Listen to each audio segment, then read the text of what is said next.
I must go to the pet shop. Closed until further notice. Abraham isn't there. No luck.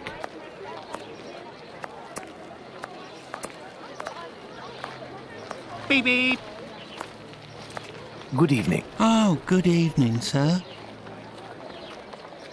Do you know why Mr. Solomonovich's shop is closed? No, I don't. Perhaps his cousin, the cobbler, knows.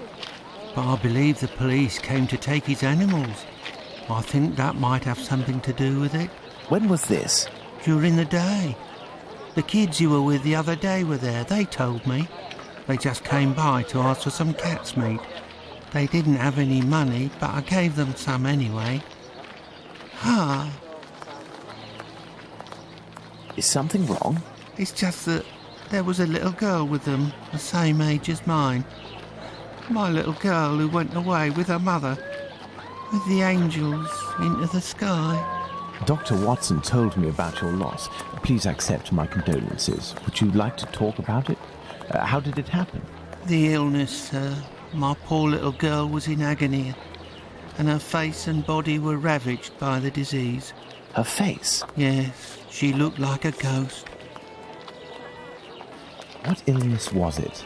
Dr. Gibbons tried to explain when I took my little girl to see him, but I didn't understand. I'm sure that he was trying to insinuate it was my fault.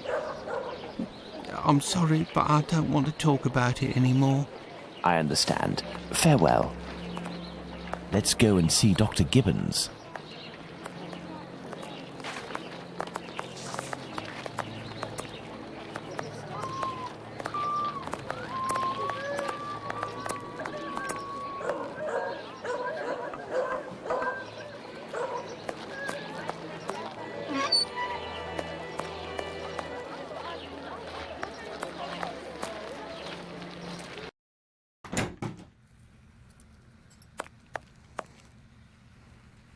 Hello, Doctor. Do you remember me? I'm Sherlock Holmes, Dr. Watson's friend. Oh, yes. Excuse the mess, but I am doing a bit of tidying. I have come to see you about a Mr. Hardyman, a cat food seller by trade, who recently lost his daughter and wife. Yes, I know him. A tragic story. Actually, I was hoping you could tell me about the disease that took his daughter, a disease that would have attacked her face. Well, to keep it short, we are speaking of syphilis, Mr. Holmes. You must certainly know that it is transmitted through intimate connections and that the vast prostitute population here contributes to its inevitable progression. It destroys individuals by spreading through the body slowly. The most obvious symptoms can be found in the genitalia and on the face in the form of pustules or lesions. Sometimes this illness can destroy whole families. The father catches it from a prostitute, he transmits it to his wife, who in her turn passes it to the kids which she bears or nurses. These cases are numerous in the vicinity.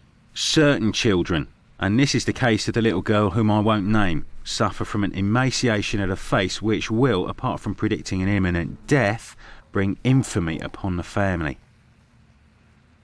Emaciation of the face? Yes, what we sometimes call the pox. I will give you a photograph. One cannot be mistaken on the origin of such a face. The eyes seem to be void of lids. The nose is inexistent, as if it was cut off. And the cheeks are chiselled, as if cut with a knife.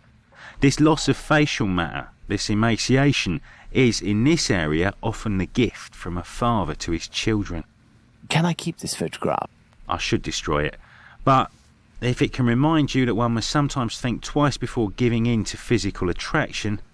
I always seem to find myself alone in such cases. Thank you, Doctor.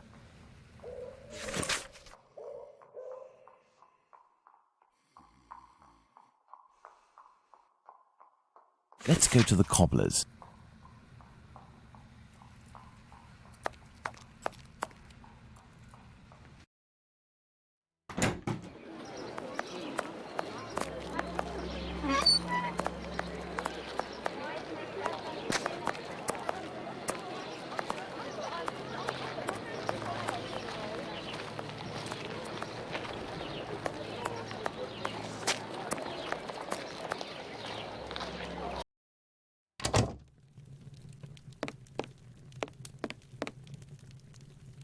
Hello, Mr. Solomonovich.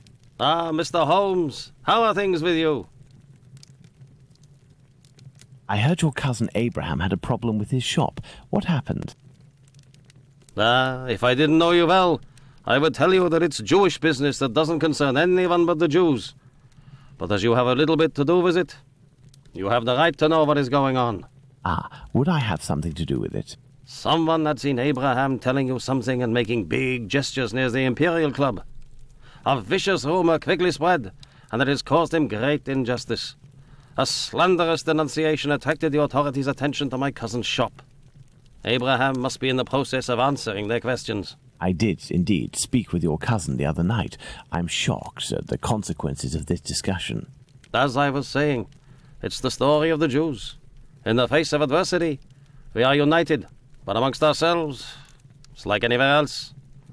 As soon as our people take a dislike to someone, for right or wrong, we can be without pity and quite cruel. This is all very worrying. Your cousin knows one, or rather two, of the men who were at the Imperial Club on the night of the Mitre Square murder. One of the two, a butcher in Aldgate named Joseph, is probably withholding information of the utmost importance. I must find this man. Perhaps you can help me. But there are dozens of Jewish butchers around Aldgate, half of which must be called Joseph. And you know, Mr. Holmes, we Jews prefer to remain in the background of this murderer business, this Jack the Ripper thing. All of London is pointing their fingers at us, saying, "It's a Jew who disemboweled these women." Our community is in great peril, you know. There was the business with Lipski and Leather Apron. I will see what I can do, but I don't promise anything. I'd be extremely grateful to you. Very well. We may meet again, Mr. Solomonovich. You are most welcome, Mr. Holmes. I've paced up and down Whitechapel enough. I should return to Baker Street in order to reflect on the new facts that I have discovered.